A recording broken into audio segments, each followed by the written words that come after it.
నటి సమంత కొంతకాలం గ్యాప్ తర్వాత మళ్ళీ బ్యాక్ టు బ్యాక్ ప్రాజెక్ట్ చేస్తున్నారు. ఒకవైపు నటిగా, మరోవైపు ప్రొడ్యూసర్గా కూడా చేస్తున్న సమంత బిజినెస్ రంగంలో కూడా తన సత్తాని చాటుకుంటున్నారు.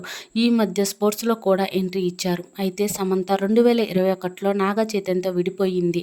మన అందరికీ తెలిసిందే. నాగ చైతన్య రీసెంట్గా పెళ్లి చేసుకున్నారు. చైతన్య పెళ్లి తర్వాత సమంత లవ్ లైఫ్ గురించి చాలా వార్తలు వస్తున్నాయి.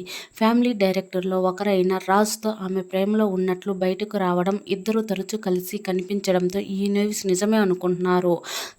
అయితే ఇప్పుడు శామ్ వెడ్డింగ్ న్యూస్ కూడా వైరల్ అవుతుంది. మేలో రాజుని పెళ్లి చేసుకోబోతుంది అనే వార్త టాలీవుడ్లో రావడంతో అంతా సర్ప్రైజ్ అవుతున్నారు. ఇప్పటికే ఇరు ఫ్యామిలీలు గ్రీన్ సిగ్నల్స్ ఇచ్చినట్లు తెలుస్తుంది. రాజు కూడా తెలుగువారు కావడం విశేషం. సమంత మరోసారి తెలుగింటి కోడలు కాబోతుందని తెలుస్తుంది. ఇప్పుడు తన ఫేక్ రూమర్స్ వచ్చిన వెంటనే తను స్పందిస్తుంది. కానీ ఈసారి స్పందించడం లేదు. నిజంగానే శామ్ పెళ్లి చేసుకోబోతుందా? మళ్ళీ తన లవ్ లైఫ్ హ్యాపీగా కొనసాగుతుందని ఫ్యాన్స్ వెయిట్ చేస్తున్నారు. Thank you.